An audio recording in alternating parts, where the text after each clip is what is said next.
Majid and brothers की जानिब से next gen EV motors EV showroom 18 साल से कम उम्र बच्चों के लिए बेहतरीन खूबसूरत बैटरी की गाड़ियां मौजूद, जिसको लाइसेंस आरसी नंबर प्लेट की जरूरत नहीं।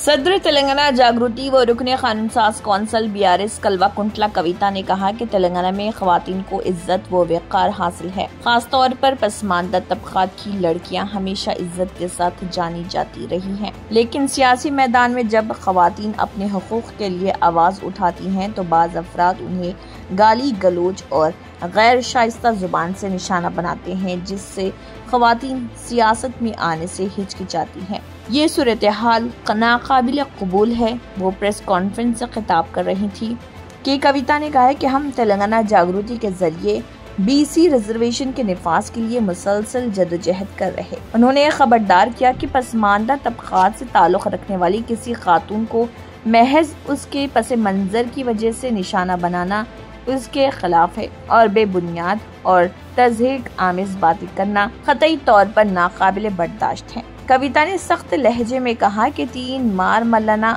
आपके अल्फाज पर हमारे कारकुनान ने फितरी तौर पर एहतजाज किया, मगर सवाल ये है कि क्या इतनी सी बात पर गोली मार देना दुरुस्त है?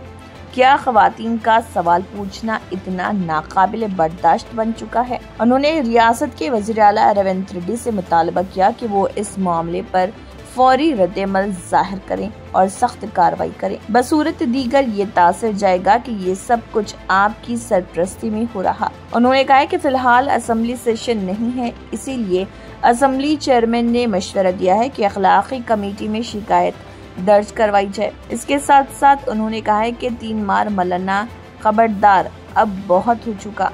फौरी तौर पर मल्लाना को MLC की रुकनियत से मुअत्तल किया जाए। कविता ने सवाल किया कि एक खातून MLC के खिलाफ तौहीन और धमकी आमिर जुबान के इस्तेमाल पर हुकूमत कोई कार्रवाई ना करे तो ये हैरत अंगेज अमर है, जबकि वाकया पेश आकर 24 घंटे गुजर चुके हैं। ऐसे हालात में आम खवातीन को इंसाफ कैसे मिलेगा? उन्होंने वज़ीर आला और रियासती DGP से अपील की है कि वो इस मामले की मुकम्मल तहकीकात करवाएं और खातियों के खिलाफ सख्त से सख्त कार्रवाई करें।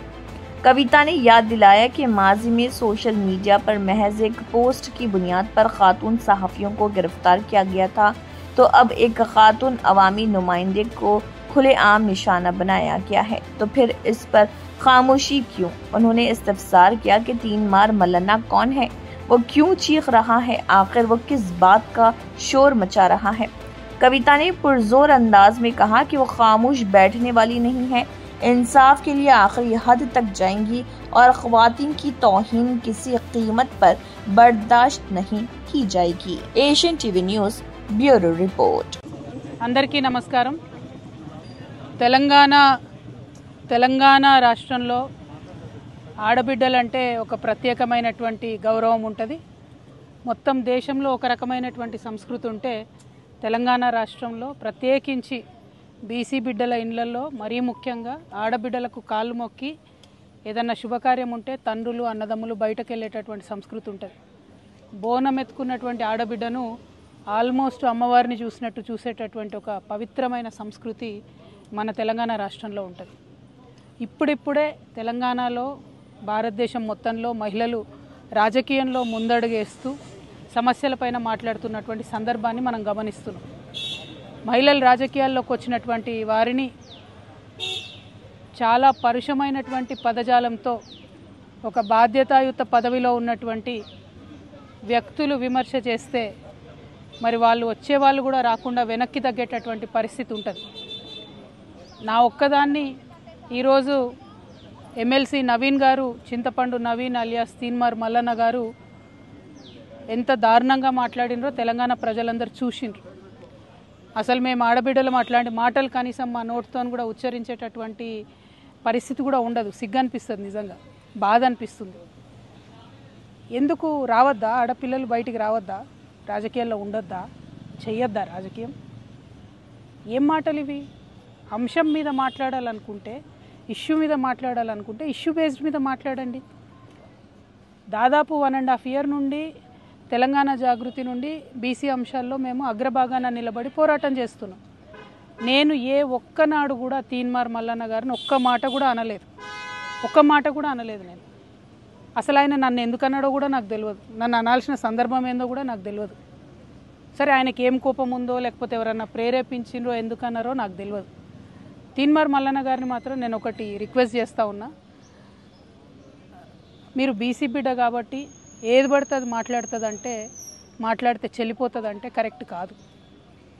గుర్తుపెట్టుకోండి మల్లన్న గారు, తెలంగాణ ప్రజలు ఎక్కువ కాలం పరుష పదజాలాన్ని సహించరు.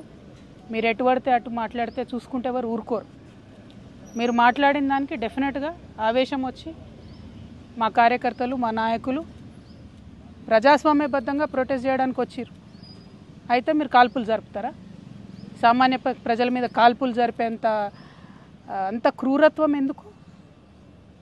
ఏంది ఇది? ఏం వైఖరి ఇది? ఏం వైపరీత్యం ఇది? ఎందుకోసం చేస్తున్నారు ఇట్లా మీరు?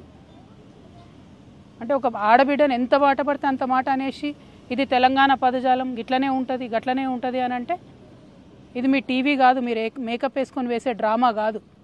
ఇది రాజకీయము, ఇది ప్రజాస్వామ్యము. ఇందులో అనేక మంది ప్రజల యొక్క జీవితాలు ముడిపడి ఉన్నాయి.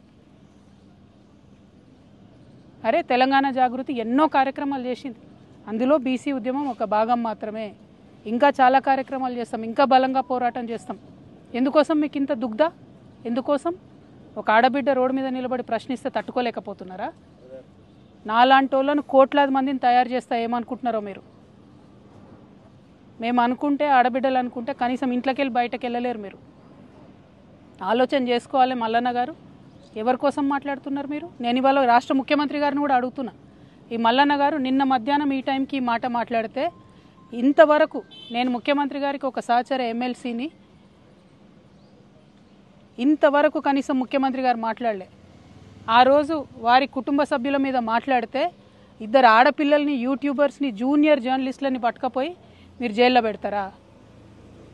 ముఖ్యమంత్రి గారు నేను మిమ్మల్ని డిమాండ్ చేస్తూ ఉన్నా, మీరు తక్షణమే మల్లన్న గారిని అరెస్ట్ చేయకపోతే మల్లన్న గారితో ఈ మాటలు మాట్లాడించింది మీరే అని కూడా తెలంగాణ ఆడబిడ్డలు అందరూ అనుకునేటటువంటి పరిస్థితి వస్తుంది. మీ కుటుంబానికి ఒక న్యాయం, తెలంగాణ ఆడబిడ్డలందరికీ ఇంకో న్యాయం ఉంటుందా? ఎంత ఆవేదనగా మాట్లాడినారు ఆ రోజు అసెంబ్లీలో ముఖ్యమంత్రి గారు. మా ఆడబిడ్డలు అంటారా, మా కుటుంబాన్ని అంటారా అని. ఇవాళ నేను తెలంగాణ ఆడబిడ్డను కాదా? తెలంగాణ ఉద్యమంలో పనిచేయలేదా? తెలంగాణ బీసీల కోసం పనిచేస్తలేనా? తెలంగాణ అసెంబ్లీలో అంబేద్కర్ బొమ్మ పెట్టాలని దీక్ష చేయలేదా? ఎన్ని పనులు చేసినాం, ఎన్ని విషయాల్లో కొట్లాడినాం, ఎన్ని అంశాల్లో మాట్లాడినాం, ఇంకా మాట్లాడతాం. మాకు అవకాశం ఇస్తే ఆడబిడ్డలకి ఇంకా మాట్లాడతాం. ముఖ్యమంత్రి గారు నేను డిమాండ్ చేస్తూ ఉన్నా, ఎట్టి పరిస్థితుల్లో వెంటనే తీన్మార్ మల్లన్న గారిని అరెస్ట్ చేయాలి. మేము రేపు ఉమెన్స్ కమిషన్ కూడా వెళ్తాం, నేషనల్ ఉమెన్స్ కమిషన్ కూడా వెళ్తాం. ఇవాళ చైర్మన్ గారికి ఇచ్చిన రిప్రజెంటేషన్లో కూడా నేను అదే చెప్పిన, హౌస్ సెషన్లో లేదు కాబట్టి ప్రివిలేజ్ మోషన్ నేను మూవ్ చేయలేను, కాబట్టి ఎథిక్స్ కమిటీకి మీరు రిఫర్ చేయండి. అట్లానే చైర్మన్ గారికి డిస్క్రిషనరీ పవర్స్ ఉంటాయి, అంటే చాలా అసాధారణమైనటువంటి పవర్స్ ఉంటాయి. ఆ అసాధారణమైనటువంటి పవర్స్ యూజ్ చేసి తీన్మార్ మల్లన్న గారిని వెంటనే ఎమ్మెల్సీ నుండి సస్పెండ్ చేయమని కూడా నేను డిమాండ్ చేస్తూ ఉన్నాను. ఎందుకంటే ఒక బాధ్యతాయుతమైనటువంటి పదవిలో ఉన్న వ్యక్తులు నోరు చూసుకొని మాట్లాడాలి. మనని లక్షలాది మంది ప్రజలు గమనిస్తుంటారు. నాకు మాట్లాడరాక కాదు, నాకు భాష తెలియక కాదు, కానీ కంట్రోల్లో ఉండాలి, లిమిట్లో ఉండాలి, ప్రజాస్వామ్యబద్ధంగా ప్రశ్నించాలి. అది వదిలిపెట్టి మీరు ఏది పడితే అది మాట్లాడతామంటే మాత్రం మేము ఈడ ఊరుకోము. ఏదో ఆడబిడ్డ కదా, ఓ సంస్థ నడుపుతుంది కదా, ఆమెను ఏదన్నా ఎవరుంటారు వెనక అనుకున్నారేమో. నా వెనక లక్షలాది మంది తెలంగాణ ఆడబిడ్డలు ఉన్నారు, నా వెనక లక్షలాది మంది తెలంగాణ అన్నదమ్ములు ఉన్నారు. నేను మామూలు ఆడబిడ్డను కాదు చెప్తున్నా, అగ్గి రవ్వనై రగులుతా ఎక్కువ తక్కువ వేస్తే. తీన్మార్ మల్లన్న గారు జాగ్రత్త, నేను చెప్తున్నా జాగ్రత్తగా ఉండండి. Thank you. జై తెలంగాణ.